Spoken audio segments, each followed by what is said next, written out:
tenaga, waktu, itu butuh pengorbanan. Tidak ada doa yang instan. Hadapi situasi saat ini dengan memberikan perhatian yang tidak henti-hentinya di dalam doa. Jangan marah dengan persoalan. Semakin besar persoalannya, semakin besar berdoa. Jangan marah, sabar. Masalah, persoalan, dan tekanan hidup hanya bisa dihadapi dengan doa.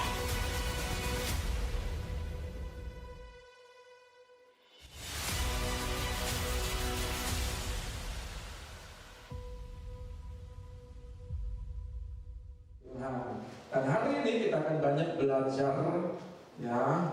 Saudara lihat bahwa kenapa saya kasih tema ini sangat penting bagi kita semua adalah bagaimana kekuatan berlutut di hadapan, ya. Kekuatan berlutut di hadapannya menghasilkan konsep doa di loteng Yerusalem. Karena konsep doa ini menjadi kunci doa yang berkualitas, doa yang berkuasa menghadapi tantangan ke depan. Dan saya percaya bahwa umat-umat Tuhan akan mengalami suatu pemahaman tentang konsep doa. Umat-umat Tuhan akan mengerti bagaimana menjadi jemaat, bagaimana menjadi pelayan Tuhan, bagaimana menjadi pengurus gereja, bagaimana menjadi hamba-hamba Allah. Dalam konsep doa ini, bagaimana yang ada di Yerusalem itu, di loteng Yerusalem itu, terjadi mukjizat, kesembuhan, pemulihan, pertobatan terjadi. Dan itu terjadi bagi kita semua. Amin ya. Nah, hari ini kita lihat bahwa kekuatan lutut itu berbicara tentang bagaimana situasi, gestur saudara, bagaimana posisi saudara untuk menghadap Tuhan. Ya. Jika doa ini mempunyai sebuah kuasa yang melakukan yang tidak mungkin menjadi mungkin, yang tidak ada itu menjadi ada. Sebab itu kita lihat dari gambar loteng Yerusalem, bagaimana murid-murid, bagaimana 500 orang menunggu, ya, bagaimana Roh Kudus dicurahkan. Ternyata yang bertahan itu 120 orang. Ya, dan saya lihat saudara adalah orang-orang bilangan 120 orang itu. Ya, amin. Nah, terlihat kisah di loteng Yerusalem menjadi inspirasi kita dalam mengobarkan kegerakan doa. Inspirasi bagaimana di Yerusalem itu di dalam keadaan situasi yang sulit. Mereka mengalami banyak intimidasi. Dan saudara lihat, kegerakan doa itu perlu namanya ketekunan untuk menghadapi tantangan yang terjadi, baik dari luar maupun dari dalam. Dan kita melihat kenapa terjadi peristiwa loteng Yerusalem ini. Intimidasi apa yang mereka alami? Maka dari itu kita akan belajar. Dan poin yang pertama ini adalah menghadapi tantangan dan tekanan dari luar. Ya, ada dua. Kalau kita bicara dari luar, itu tantangan dari luar dan dari dalam. Maka dari luarnya saya bahas dulu pertama. Di dalam Kisah Rasul, Para Rasul ayat pasal 1 ayat 14. Kisah Para Rasul 1 ayat 14, demikian bunyi firman Tuhan. Mereka semua bertekun dengan sehati dalam doa bersama-sama dengan beberapa perempuan serta Maria, ibu Yesus, dan dengan saudara-saudara Yesus. Saudara lihat, Kisah 1 ayat 14 ini berbicara mereka semua bertekun dengan sehati dalam doa bersama-sama dengan beberapa perempuan serta Maria, ibu Yesus, dan dengan saudara-saudara Yesus. Maka kita lihat di sini dalam Kisah 1 ayat 14 ini berbicara tentang apa yang terjadi. Ya, tekanan apa yang terjadi dari luar? luar. Nah, tekanan itu maka kita lihat dulu dalam Kisah 4 ayat 24-27. Kisah Para Rasul 4 ayat 24 sampai 27, demikian bunyi firman Tuhan. Ketika teman-teman mereka mendengar hal itu, berserulah mereka bersama-sama kepada Allah, katanya, "Ya Tuhan, Engkaulah yang menjadikan langit dan bumi, laut dan segala isinya, dan oleh Roh Kudus dengan perantaraan hamba-Mu Daud, Bapa kami, Engkau telah berfirman, mengapa rusuh bangsa-bangsa, mengapa suku-suku bangsa mereka-reka perkara yang sia-sia, raja-raja dunia bersiap-siap, dan para pembesar berkumpul untuk melawan Tuhan dan yang diurapinya, sebab sesungguhnya telah berkumpul dalam kota ini Herodes dan Pontius Pilatus beserta bangsa-bangsa dan suku-suku bangsa Israel melawan Yesus, hamba-Mu yang kudus yang Engkau urapi." Dan lihat, di dalam ayat ini kita akan melihat, memperhatikan tekanan dari luar itu dari Herodes, ya, dari Herodes dan Pontius Pilatus. Pada waktu Yesus itu disalibkan, dan mereka bahkan sampai Petrus pun itu menyangkal. Ada banyak hal, tantangan-tantangan dari luar itu terjadi. Ya, kalau di dalam pada momen-momen pada saat itu, kita lihat bagaimana kekuatan kerajaan dunia mengintimidasi gereja mula-mula menghadapi situasi, kondisi, atmosfer ketika itu, saat itu. Murid-murid Yesus, para rasul, ada yang mengalami kematian. Orang yang paling pertama mati sahid itu adalah Yakobus. Mati oleh karena pedang. Dan lihat apa yang terjadi. Intimidasi dari luar itu terus menggerogoti daripada umat-umat Tuhan. Mereka dianiaya, dibunuh. Tetapi herannya ada orang yang masih sempat di tengah-tengah aniaya, di tengah-tengah ketakutan, di tengah-tengah intimidasi, di tengah-tengah ada banyak yang mengalami kematian, masih ada yang menyiapkan sebuah tempat, ya, sebuah tempat loteng Yerusalem untuk mereka berkumpul, ya, loteng Yerusalem mereka untuk sepakat sehati. Dan situasi saat itu benar-benar tidak mengenakan. Situasi saat itu menggerogoti iman-iman daripada 500 orang ini sampai sisa 120 orang. Apa yang mereka alami saat itu? Apa yang mereka alami? Apa yang mereka hadapi? Ternyata yang mereka keluhkan Yesus sebagai raja pada saat itu, ya, dalam waktu 3 hari itu, ketika Yesus mati dan dibangkitkan, selama 40 hari Yesus menguatkan umat-umat Tuhan. Tetapi ketika Yesus pergi untuk mengutus Roh Kudus, selama 10 hari itu mereka menunggu di loteng Yerusalem dengan penuh ketakutan. Saudara lihat, intimidasi saat itu adalah kerajaan dunia tidak mampu membungkam gereja mula-mula. Makanya Kisah Rasul ini mencatat bagaimana kegerakan terjadi, bagaimana kuasa Allah terjadi menghadapi situasi-situasi sulit, situasi-situasi yang tidak enak, intimidasi dari luar. Dan saudara tahu, kata bertekun itu proskartereo,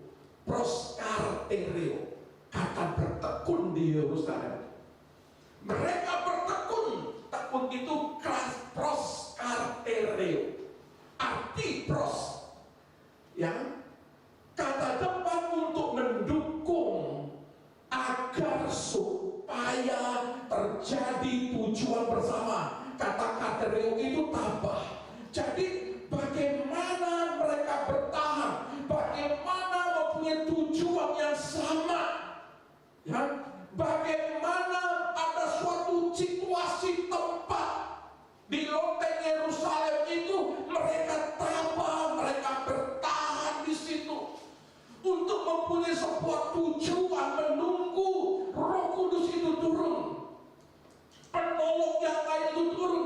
Tetapi di tengah-tengah intimidasi, di tengah-tengah ketakutan, mereka punya tujuan yang sama. Saya ingin membawa sebagai gereja Tuhan, apa sih peristiwa loteng Yerusalem itu? Kenapa ini bisa terjadi? Apakah bisa terjadi di akhir zaman? Maka hari ini lewat peristiwa loteng Yerusalem menjadi pembelajaran buat kita, supaya kata katereo ini, kata bertekun ini, di dalam situasi, di dalam tempat, dalam rumah tangga, dalam pelayanan, dalam usaha, kita mempunyai tujuan yang sama. Untuk apa? Mari kita bertahan. Mereka bisa bertahan di loteng Yerusalem. Kenapa kita tidak bisa bertahan?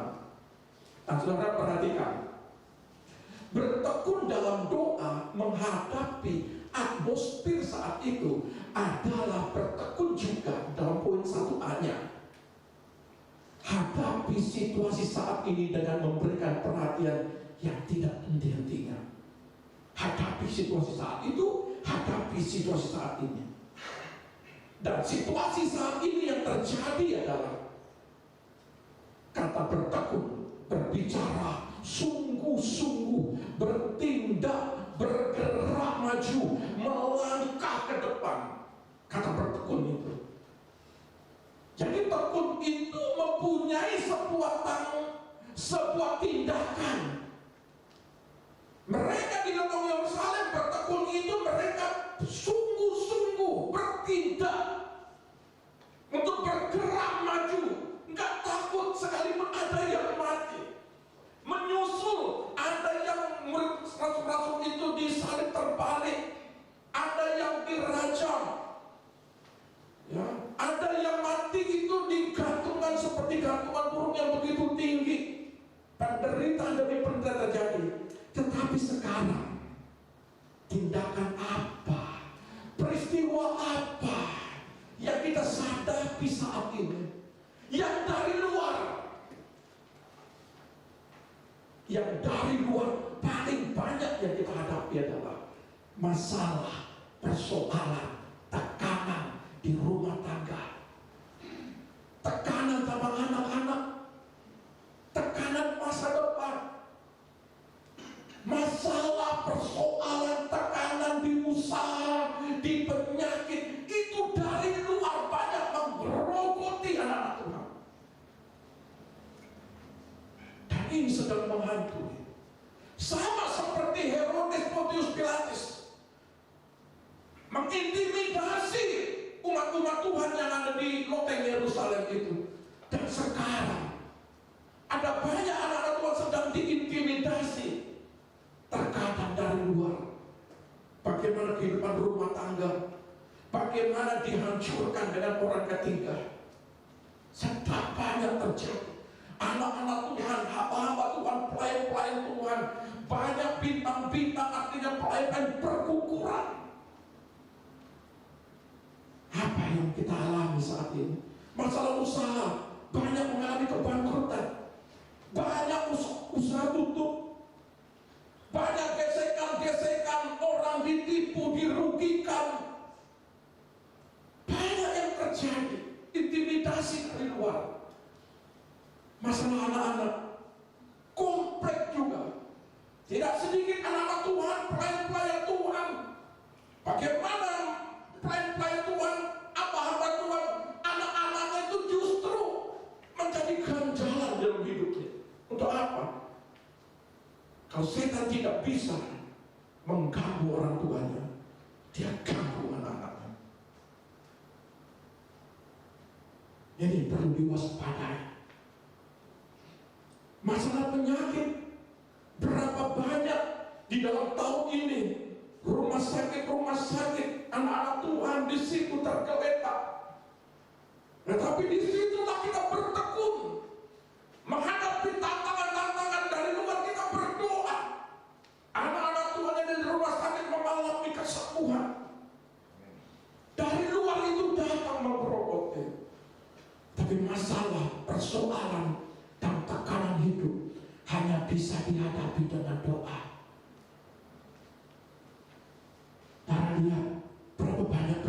persaingan dunia bisnis.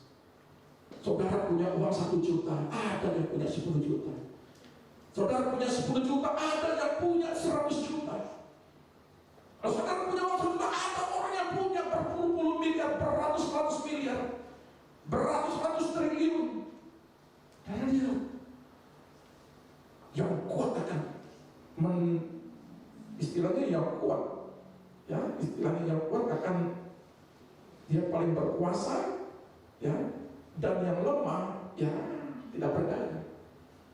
Apalagi di luar Tuhan, anak-anak Tuhan, bagaimana masalah ekonomi ini mengguncangkan iman mereka.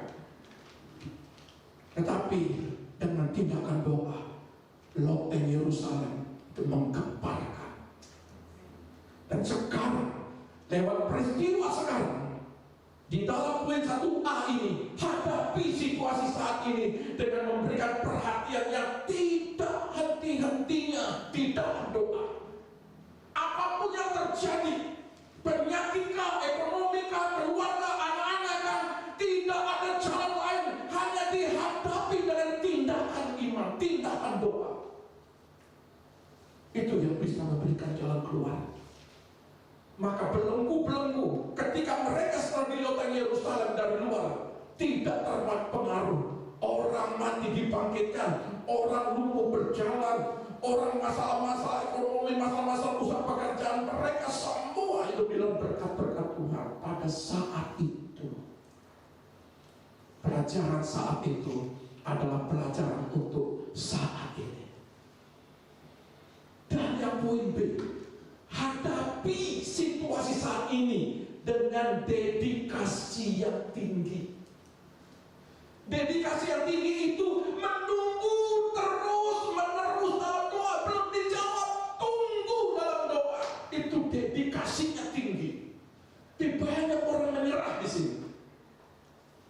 Kenapa menyerah? Karena intimidasi dari Pontius Pilatus, mengintimidasi daripada Herodes. Makanya 380 itu tidak terdengar. Tapi saudara, dari sekian jemaat ini, saudara setia menunggu waktunya Tuhan. Setia, dedikasi itu terus. Percaya walaupun belum lihat hari ini, terus percaya dan berdoa. Besok belum lihat, terus percaya dan berdoa. Terus dan terus. 120 orang itu dedikasinya tinggi, dia menunggu bagaimana Roh Kudus itu diturunkan. Yang kedua adalah sabar terhadap segala sesuatu yang terjadi. Jangan marah dengan persoalan. Semakin besar persoalannya, semakin besar engkau diberkati. Jangan marah, sabar. Sabar sama orang lain, sabar dengan apa yang terjadi dalam hidup. Ya, nah, saya lihat jemaat-jemaat di tempat ini, sedikit demi sedikit Tuhan melihat jalan keluar. Mereka sabar, ada di dalam hadirat Tuhan. Dan yang selanjutnya dikatakan, doa itu hadapi situasi saat ini dengan dedikasi yang tinggi. Artinya doa itu butuh pengorbanan, pikiran, tenaga, waktu. Itu butuh pengorbanan. Tidak ada doa yang instan. Dan saya teringat, sering saya belajar, banyak orang itu berdoa, dan banyak sekali kita memberikan sebuah narasi-narasi bahwa ini di dalam pelayanan saya doanya itu bim salah bim, begitu ya. Tetapi di sini saya mau katakan pengorbanan saudara membuahkan hasil. Jadi tidak berkata bahwa hari itu berdoa besok dijawab, seperti membalikkan telapak tangan. Tetapi saudara sudah diberikan pemahaman. Ketika kita berdoa, kita menunggu waktu. Di situ pikiran kita terkuras, di situ pikiran kita dikacaukan. Kita belum melihat perubahan anak kita, tapi kami terus mengajarkan, jangan pikiranmu dikacaukan. Tetap. Terkadang perjalanan 2 jam, 3 jam kami tempuh. Untuk apa? Menguatkan saudara. Terkadang dari pagi, siang, dan malam, ya, kami terus menguatkan, perlu pengorbanan. Ya, ada sudah beberapa baik rumah tangga, anak, penyakit, dimanapun mereka berada, terkadang memang butuh waktu untuk menguatkan saudara. Tetapi percayalah, intimidasi dari luar, apakah itu penyakit, apakah itu orang-orang yang ingin mencuri segala berkat-berkatmu, tidak akan mengganggu pengorbanan kita semua. Haleluya, saudara akan dikuatkan. Nah, kita perhatikan lagi nih, kata sehati. Kata sehati itu adalah homotomadon. Homotomadon itu berbicara atas persetujuan bersama. Proskatereo dan homotomadon. Artinya persetujuan bertekun atas pertujuan bersama, persekutuan yang erat, satu hati, rame-rame, kata homotomadon ini. Arti katanya. Nah, arti katanya adalah berdoa sehati dengan suara bulat, satu pikiran, satu keselarasan, satu hasrat. Jadi dalam doa itu, ini dia penting sekali. Tidak ada sebuah perbedaan dalam dirimu. Ketika kita masuk dalam masuk dalam doa, dan tidak seperti Loteng Yerusalem, tunggu ya. Yesus berkata sebelum naik ke surga, tunggu. Roh penolong yang lain, mereka bersepakat di situ. Mereka bersekutu di situ, sambil memecahkan roti, sambil berdoa, mereka bersepakat. Dari 10, ya, ada 10 di dalam perjanjian baru, ya, berbicara tentang bertekun. Tetapi ada 5 kitab, ya, 5 pasal, 5 ayat dari 5 pasal yang berbicara tentang bertekun di dalam doa. Tapi saya bagikan 2 saja. Ada Roma, ada Kolose di situ, ada Kisah Para Rasul di situ. Tetapi saya katakan begini, di dalam pengertian suara bulat, satu pikiran, satu keselarasan, satu hasrat, di Loteng Yerusalem mereka punya kesepakatan yang sama. Saya mau, ya, saya mau. Siapa yang teman bersepakat di rumah? Kalau ada suami istri, suami istri. Kalau ada orang tua mana, orang tua mana. Kalau suaminya nggak sepakat, nggak biarin. Saudara bersepakat sendiri. Kalau saudara umpamanya belum masih hidup sendiri, maknanya, saudara, kami akan menjadi tim saudara. Ya, untuk bersepakat masalah anak saudara, masalah usaha pekerjaan saudara, masalah keluarga saudara. Kami adalah keluarga bagi saudara. Kita bersepakat. Jadi jangan terganggu sama orang yang tidak bersepakat. Ya, kita doakan di situ. Saudara punya orang-orang yang bersama-sama dan persekutuan satu orang, satu hati, beramai-ramai itu bersepakat. Nah, betapa pentingnya daripada homotomadon ini untuk terjadi suatu mukjizat, terjadi suatu ledakan kuasa Allah terjadi. Dan kata homotomadon ini gabungan dari 2 kata yang berarti bersama-sama. Loteng Yerusalem bukan doa sendiri. Harus paham ini. Manakala berdoa sendiri, manakala doa bersama. Berbeda kasus. Tantangan dari luar begitu besarnya, tapi mereka bersama-sama. Maka kata sehati, kata pros, ya, kata homotomadon, proskotario, bertekun, kesehatian, artinya bersama-sama dan serentak, ibarat seperti instrumen konser besar, sejumlah nada dibunyikan. Meski mereka berbeda, kasusnya berbeda, yang kejadiannya berbeda. Ini satu keluarga masalah anak, satu keluarga masalah pekerjaan, satu keluarga masalah masa depan anak-anak, diselaraskan di dalam doa. Ya, mempunyai sebuah tujuan, harus setiap konser ada dirijen. Ya, Ya, dirijen. Roh Kudus adalah pendirijen saudara. Roh Kudus akan mengarahkan saudara. Roh Kudus akan membimbing saudara. Ada suara-suara yang berbeda turun. Ada suara-suara yang lemah naik. Ada suara-suara yang tinggi selaraskan. Ada yang teriak masalah penyakit, Tuhan tolong. Ada satu yang menguatkan. Betapa pentingnya daripada bersekutu ini. Betapa pentingnya. Jadi dari luar ini, kalau saudara sepakat, kalau saudara betul-betul bertekun dan sehati, tidak mempengaruhi masalah-masalah yang datang dari luar, mengganggu pekerjaanmu, mengganggu keluargamu, mengganggu anak-anakmu, tidak akan terjadi. Ya. Nah, karena dia di dalam pengertian ini ada tantangan dari dalam. Ini yang paling mengerikan. Kalau dari luar saudara bisa kuat, tetapi kalau dari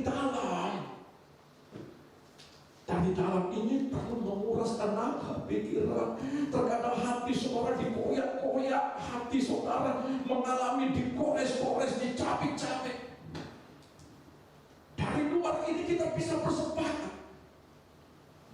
Tapi saudara tahu, dari 12 murid Yesus, dari dalam ada Yudas di situ. Tetapi tidak mempengaruhi pekerjaan Roh Kudus. Tolong Kisah 6 ayat 24.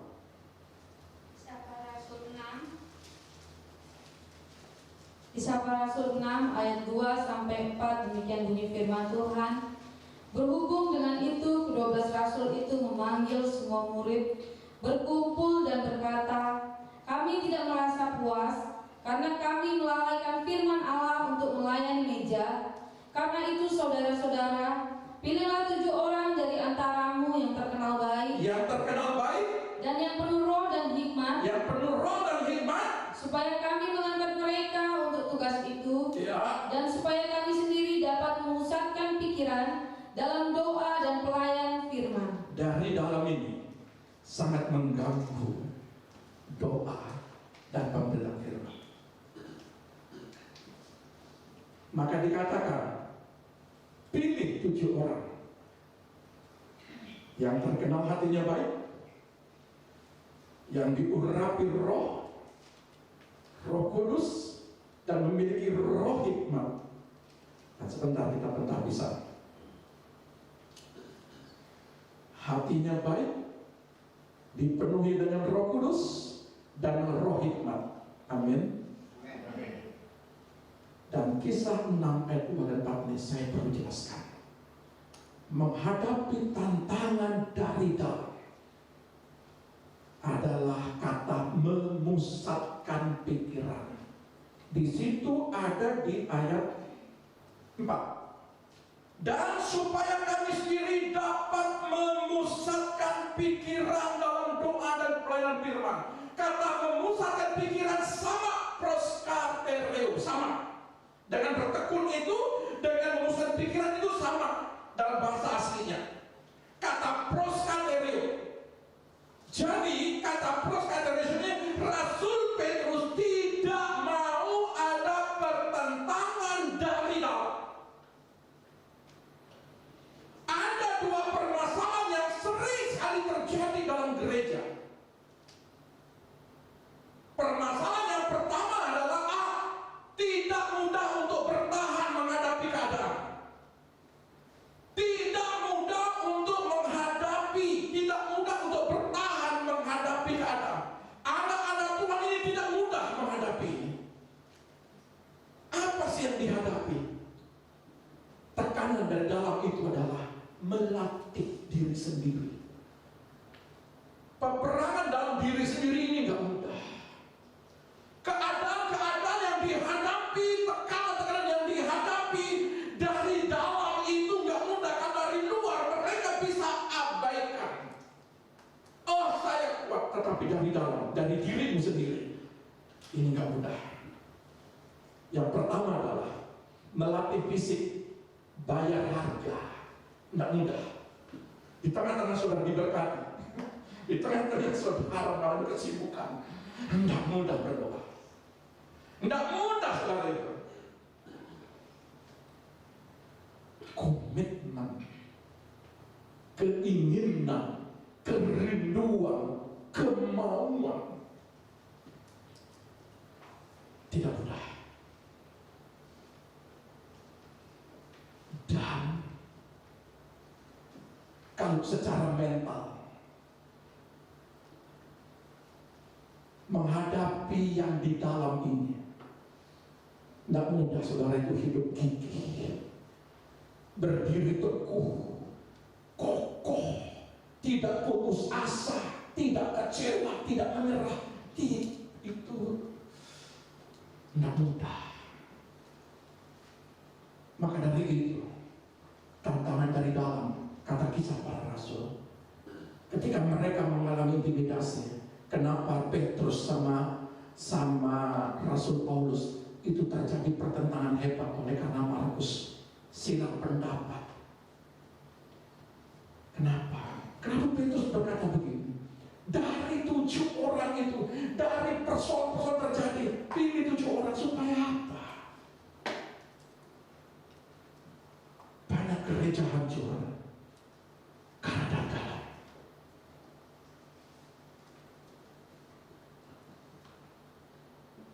Dari dalam itu bukan persen per orang-orang juga, bukan begitu saja. Tetapi kata gereja itu kita juga, kita sendiri. Saudara, di tengah-tengah saudara naik, masih bisakah kau berdoa pagi hari?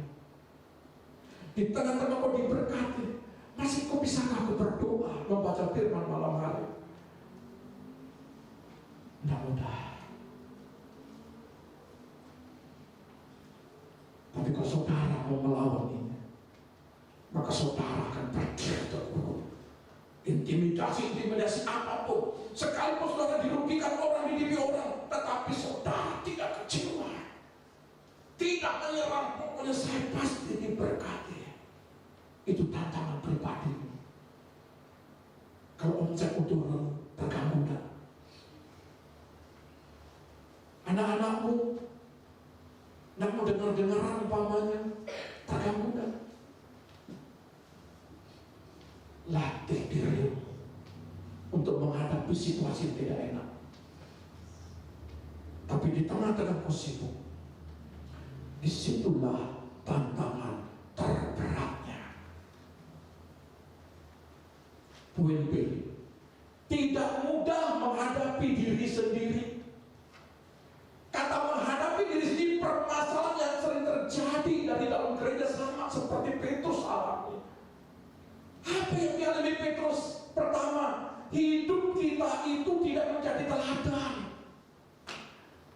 Ketika saudara jadi pengurus, jadi teladan. Kalahkan dirimu dengan apa? Jangan suka emosional. Kalahkan dirimu dengan apa? Belajar rendah hati.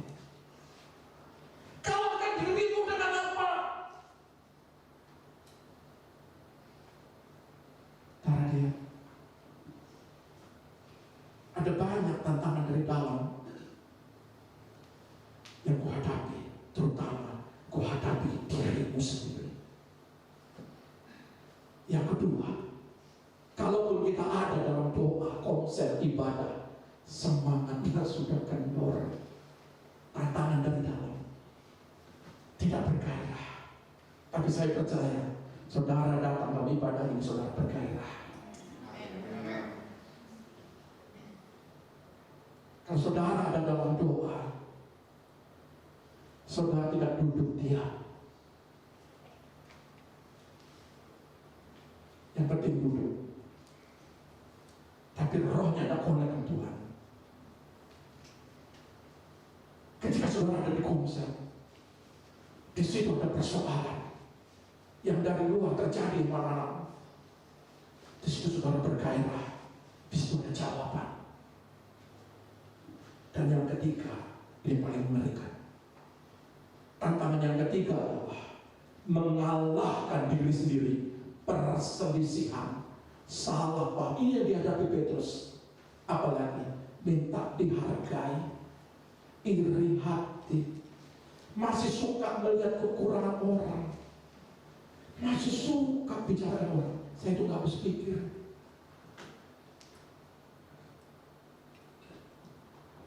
Kalau masih saudara emosi, kalau masih saudara bicara orang, pengajaran 8 tahun cukup padat di sini.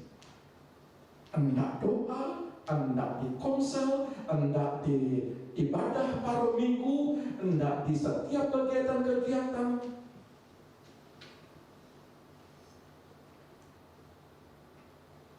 Hari ini, jangan biarkan dalam dirimu kau menang dari segala apa. Ketika ada orang lain jatuh, jangan jadi konsumsi pribadimu.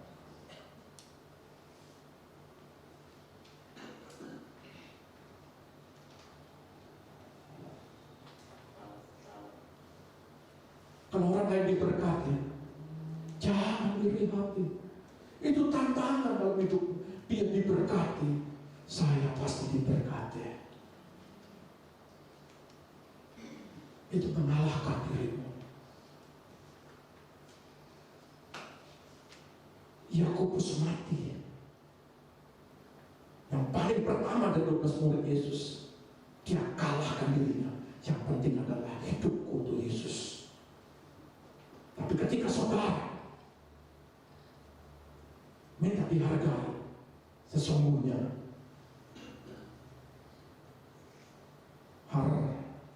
Herodes maupun Pilatus yang menggerogoti 380 orang itu adalah Herodes yang sama menggerogoti pribadimu. Kalau engkau minta dihargai,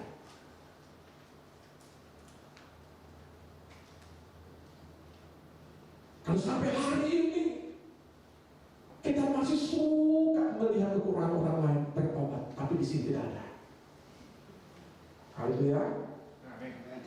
Kalau ada, bertobat ya.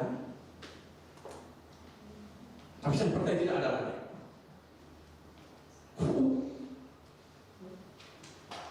Seharusnya alisnya itu sama besar. Ngapain mesti ribut? Biarkan diperindah dia. Tapi kadang-kadang kalau kita suka lihat, suka hati nggak beres, itu semua jadi persoalan. Bajunya panjang sebelah, itu model, ya. Tetapi sekarang ini banyak dari dalam. Ini apa? Karena kita tidak mau melihat orang lain lebih daripada kita. Cukup rambutnya kayak begitu, ya. Untuk saya sudah semir, kalau putih diomongin lagi. Banyak pikiran itu Pak Pendeta, makanya saya semerita. Kalau di semerita bilang, dasar pendeta gak bertobat, nggak mau menikmati kasih karunia Allah, mesti dibuat lagi warna-warni. Jangan, hitam salah, putih salah. Tapi saya katakan kepada saudara, jangan cuma bicarakan orang ya.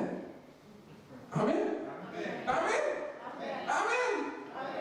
Jadikan dalam hidupmu, ya, mengalahkan diri sendiri, hidup dengan damai sejahtera, hidup dengan sukacita, dan lihat proskaterio, ya, artinya ketekunan, bertekun, homotomaton, keseharian, simponio, artinya kesepakatan, sulit terjadi karena gereja sakit.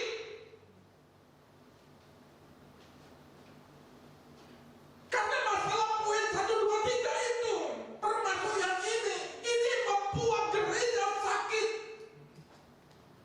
Makanya Petrus berkata, pilih 7 orang. Karena apa? Bikin pusing kepalaku. Petrus ngomong begitu. Makanya hari ini saya bilang, saudara tidak akan buat pusing saya. Haleluya. Nah, jadilah pribadi yang dewasa rohani. Apa maksudnya? Tolong Kisah Rasul 12 ayat 5. Kisah Para Rasul 12 ayat 5, demikian bunyi firman Tuhan. Demikianlah Petrus ditahan di dalam penjara, tetapi jemaat dengan tekun mendoakannya kepada Allah. Saudara lihat,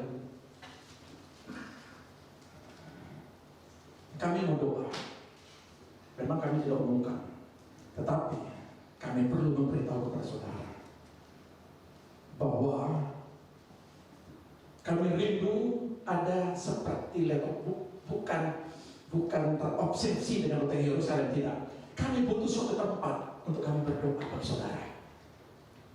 Kami butuh suatu tempat bagaimana supaya kesulitan saudara, tantangan dari luar, dari dalam, kami bersepakat, kami proskaterio, homotomadon, simponio, kami mau lakukan itu 3 hari. Kami mau doa puasa. Tapi itu lain kali saudara bisa ikut.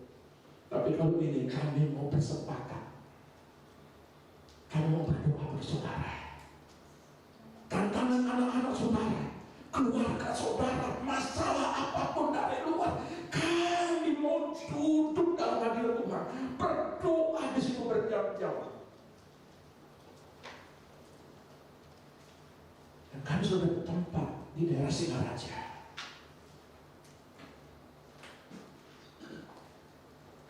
Kami memperluangkan waktu, memberikan hati, pikiran, tenaga bagi saudara.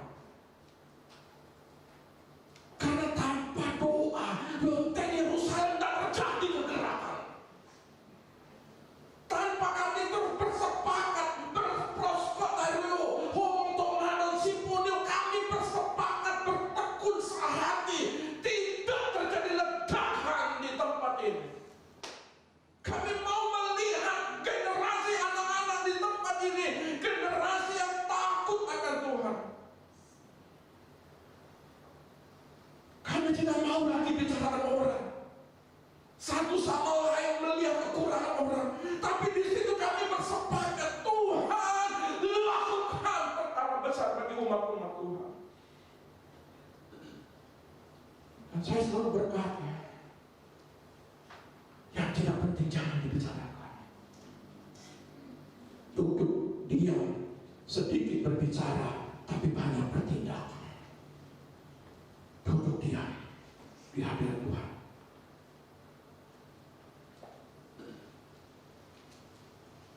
Bagaimana cara Musa? Dari poin 1 dari luar, menghadapi yang dari luar. Poin 2, menghadapi yang dari dalam. Lalu poin 3, bagaimana cara Musa menghadapi tantangan? Mari kita lihat ayatnya. Dalam kitab Ibrani 11 ayat 27. Ibrani pasal 11 ayat 27, demikian bunyi firman Tuhan. Karena iman, maka ia telah meninggalkan Mesir dengan tidak takut akan murka raja. Ia bertahan sama seperti ia melihat apa yang tidak kelihatan. Terlihat. Ketika tadi di dalam Kisah Rasul 12 ayat 5, Petrus mengalami persoalan, lalu jemaat-jemaat yang mendoakan. Ketika saudara mengalami persoalan, maka kami tim doa akan berdoa bagi saudara. Dan bagaimana rasul-rasul itu berdoa, dan bagaimana juga cara Musa menghadapi sebuah tantangan. Maka saudara lihat, kata bertahan itu sama namanya kartereo, tapi tidak ada prosnya. Ini ada kartereo, bertahan. Jadi orang yang di dalam persoalan, dia harus kartereo, dia bertahan di situ. Untuk apa? Dan dia kekuatan kerajaan Mesir mengintimidasi, membawa ketakutan, kekuatan daripada masa-masa di tahun 2023 ini. Banyak orang membicarakan 2023 terjadi begini. Masa depan anakmu begini.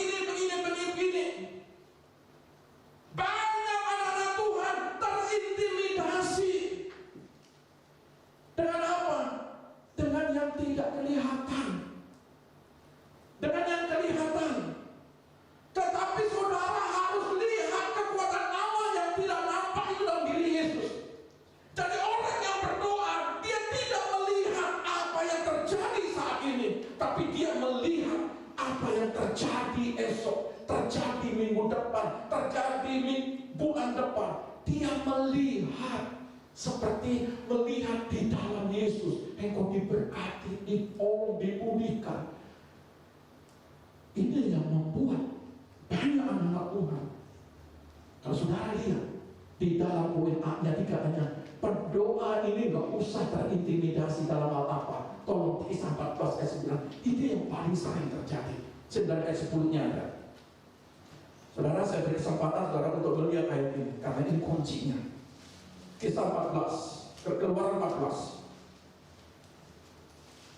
Keluaran pasal 14 ayat 9 sampai 10. Demikian bunyi firman Tuhan. Adapun orang Mesir, segala kuda dan kereta Firaun, orang-orang berkuda dan pasukannya mengejar mereka dan mencapai mereka pada waktu mereka berkemah di tepi laut dekat Pihahirot di depan Baal-Zebon. Ketika Firaun telah dekat, orang Israel menoleh, maka tampaklah orang Mesir bergerak menyusul mereka. Lalu sangat ketakutanlah orang Israel dan mereka berseru-seru kepada Tuhan. Saudara lihat di dalam ayat yang ke-7. Ayat ke-7, ia membawa 600 kereta yang terpilih, ya segala kereta Mesir masing-masing lengkap dengan perwiranya. 600. Kalau kita lihat di sini ada 600. Pengabdian doa tidak terpengaruh dengan debu dari 600 kereta Firaun. Begitu mereka dikejar, mereka melihat dari jauh itu debunya.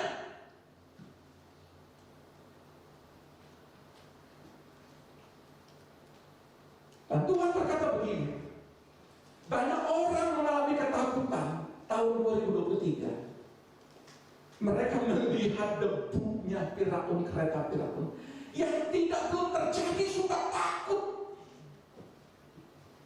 Bagaimana usaha saya, bagaimana anak saya, bagaimana keluarga saya, bagaimana masa depan anak saya. Banyak anak Tuhan lebih fokus kepada debunya. Tetapi kalau orang yang berdoa, ayat 13.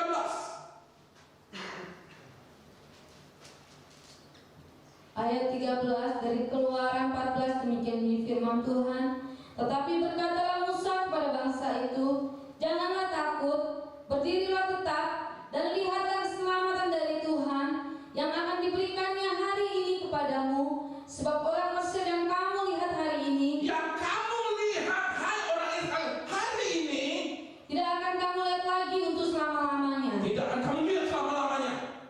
Kalau orang yang ada dalam doa, apa yang terjadi hari ini sampai apa yang terjadi esok hari yang mengintimidasimu, tidak akan kamu lihat. Kalau orang yang masuk dalam dimensi doa, dia tidak akan melihat itu. Jadi doa itu kunci daripada kehidupan. Kekuatan kerajaan dunia mengintimidasi, banyak orang terintimidasi debu hari esok. Gimana nanti akhir bulan? Gimana besok tanggal 1? Bisa nggak bayar gaji? Kalau saya nanti pergi ke suatu daerah, ini ada jemaat kita yang akan pindah ke daerah. Bagaimana situasi daerah situ? Kau usah takut.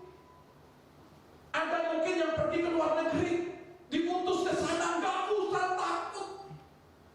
Apapun yang terjadi, persoalan-persoalan baik di daerah itu atau di negara mana yang saudara tuju, saudara nggak terpengaruh dengan situasi keadaan itu.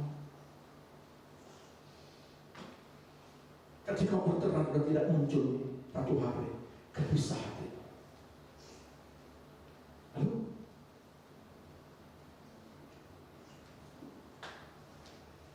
tabungan mulai menipis, gelisah hatimu. Biaya anak tinggi, gelisah hatimu. Itu debu yang kau lihat. Tapi di dalam doa, engkau lihat Yesus. Engkau lihat Yesus. Anda lihat Yesus di situ. Makanya Musa bilang begini, apa yang kamu lihat hari ini tidak akan kamu lihat lagi mulai hari ini sampai selama-lamanya. Makanya penting doa. Kami berdoa bagi saudara, tidak akan melihat intimidasi baik dari luar maupun dari dalam. Ketika kami berdoa, berjuanglah, berperanglah bagi dirimu sendiri. Kalau dari luar, saya percaya ada sakit, Tuhan sembuhkan. Masalah ekonomi, Tuhan berkati. Tapi kalau saudara sudah letih lesu, jalan masih terpelencong, kami berdoa apapun tidak manjur kalau kita itu saudara bertindak dan diri saudara sendiri. Amin. Haleluya.